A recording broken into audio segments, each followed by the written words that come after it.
जय श्री राम। रामनवमी की आप सभी को हार्दिक शुभकामनाएं। भगवान राम आपके जीवन में सुख, शांति और सफलता लाए। आप सबके मन में एक ही प्रश्न चल रहा है कि 2026 में आखिर कब मनाई जाएगी रामनवमी, 26 मार्च को या फिर 27 मार्च को। यह जो भ्रम है यह कोई साधारण बात नहीं है।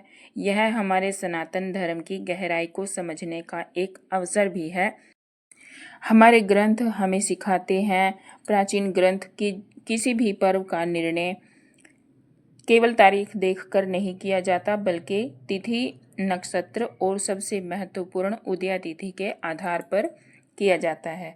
यही सनातन धर्म की विशेषता है, यही उसकी वैज्ञानिकता है। अब ध्यान से समझिए, इस वर्ष चैत्र मास के शुक्ल पक्ष की रामनवमी तिथि 26 मार्च को प्रारंभ हो रही है, लेकिन भगवान का जन्म मध्याह्न काल में हुआ है, दोपहर के टाइम। इसीलिए शास्त्र कहते हैं कि रामनवमी का व्रत और पूजा उसी दिन करनी चाहिए जिस दिन नवमी तिथि मध्याह्न काल में विद्यमान हो, यानी कि दोपहर में विद्यमान हो। यही वह गूढ़ रहस्य है जिसे समझे बिना लोग भ्रमित हो जाते हैं।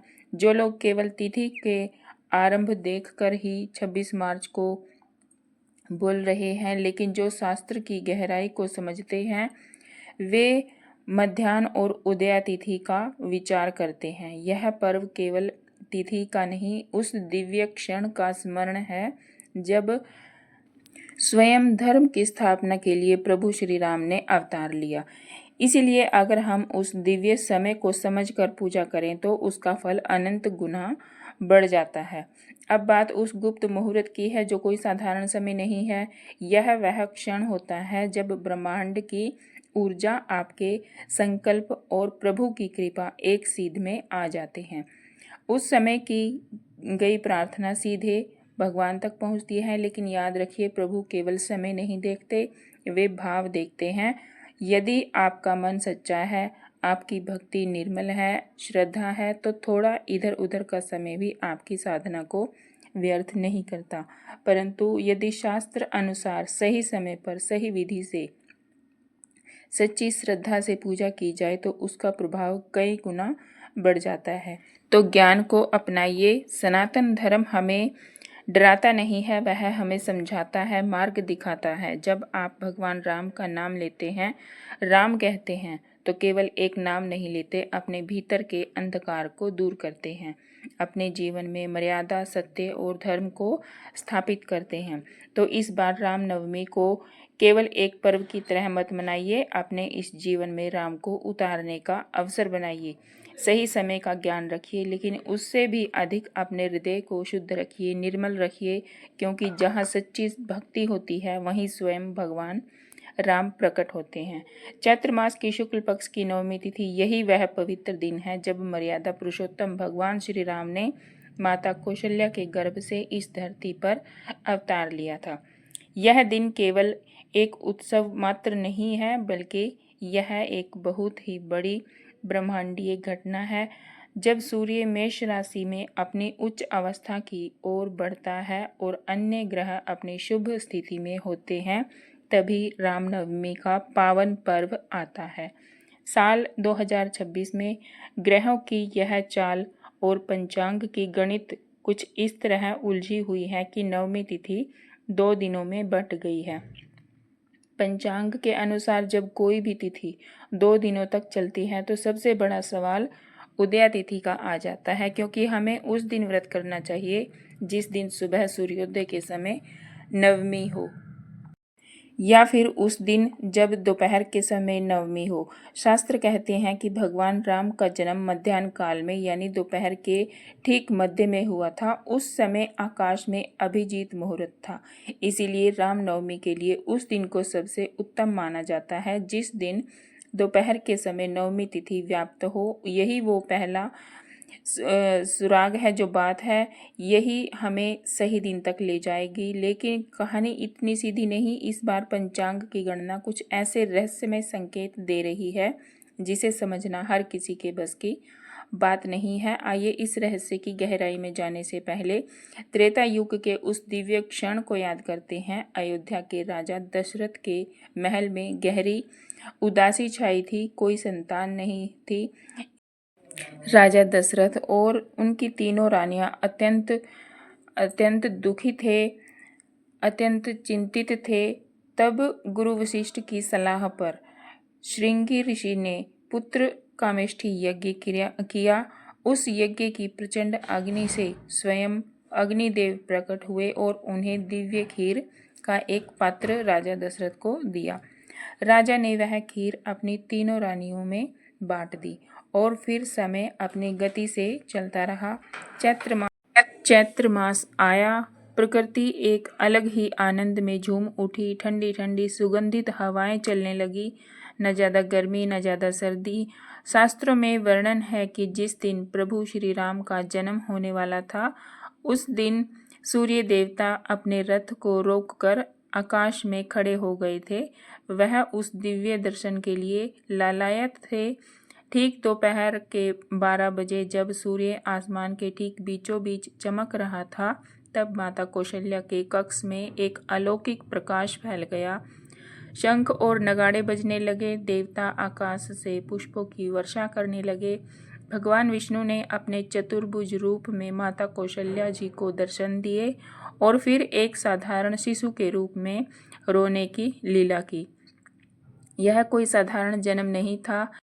यह उस परम शक्ति का अवतार था जो ब्रह्मांड के कण कण में वास करता है। जिस क्षण भगवान का जन्म हुआ, वह क्षण आज भी रामनवमी के दिन पूरे ब्रह्मांड में ऊर्जा का एक विशेष चक्र पैदा करता है। इसीलिए शास्त्रों में मध्याह्न काल के मुहूर्त को इतना अधिक महत्व दिया है।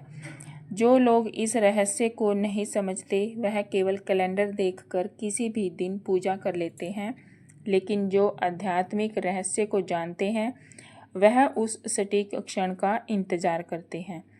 आइए जानते हैं नवमी तिथि कब शुरू हो रही है। चैत्र शुक्ल नवमी तिथि का आरंभ 26 मार्च 2026 को हो रहा है। लेकिन क्या 26 मार्च को सुबह सूर्योदय के समय नवमी तिथि है या नहीं?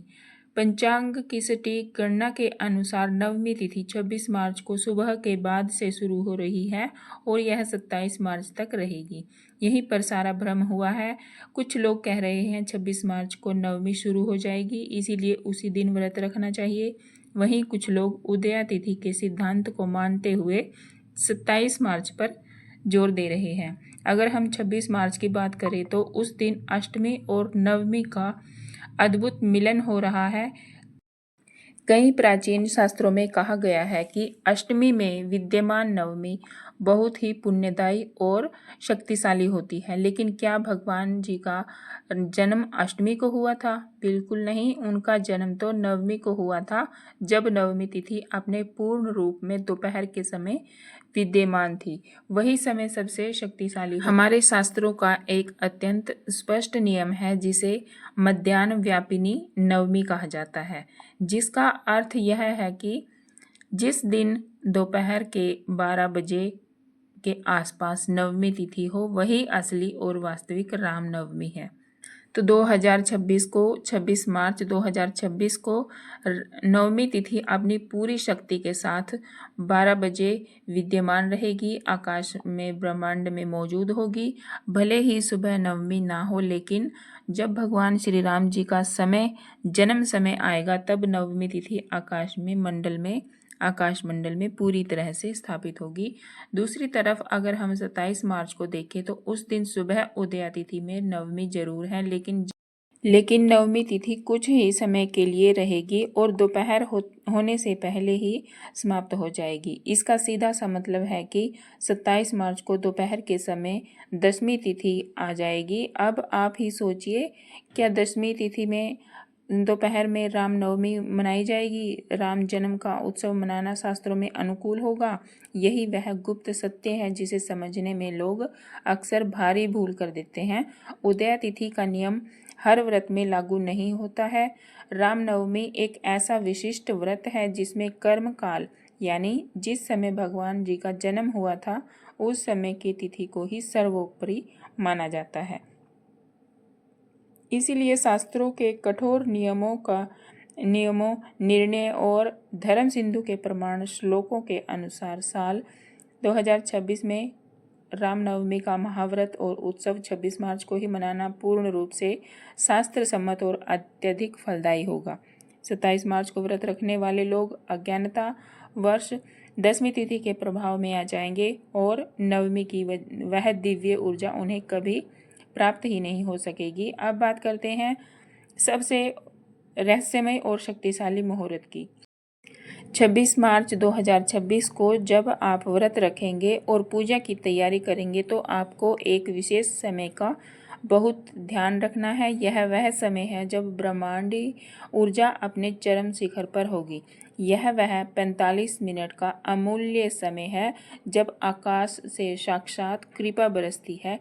यह समय है अभिजीत मुहूर्त का।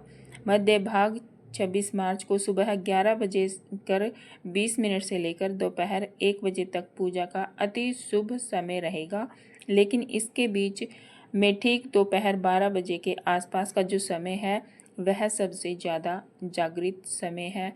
11:45 से लेकर दोपहर 12:30 तक यह वह 45 मिनट का चमत्कारी समय है जिसके दौरान आपको अपनी मुख्य पूजा संपन्न करनी है। इस समय आप जो भी मंत्र पढ़ेंगे, जो भी प्रार्थना करेंगे, वह कई सौ गुना होकर आपको वापस मिलेगी। इस समय ध्यान लगाने से मन के सारे अंधकार मिट जाते हैं और भगवान श्री राम जी की असीम कृपा सीधे आपको प्राप्त होती है। इस विशेष मुहूर्त में पूजा करने की विधि भी बहुत खास और अचूक है। आपको सुबह जल्दी उठकर स्नान करना है, पीले वस्त्र धारण करने हैं और भगवान श्री राम जी की पूजा अर्चना करें। भगवान को पीले फूल, पीले वस्त्र और पीला चंदन प्रेम पूर्वक अर्पित करें। उन्हें तुलसी दल जरूर चढ़ाएं क्योंकि तुलसी के बिना भगवान का कोई भी भोग स्वीकार्य नहीं है। इसके बाद उन्हें पंचामृत से आप स्नान कराएं, धूप दीप जलाएं, राम रक्षा स्तोत्र का पाठ अवश्य करें।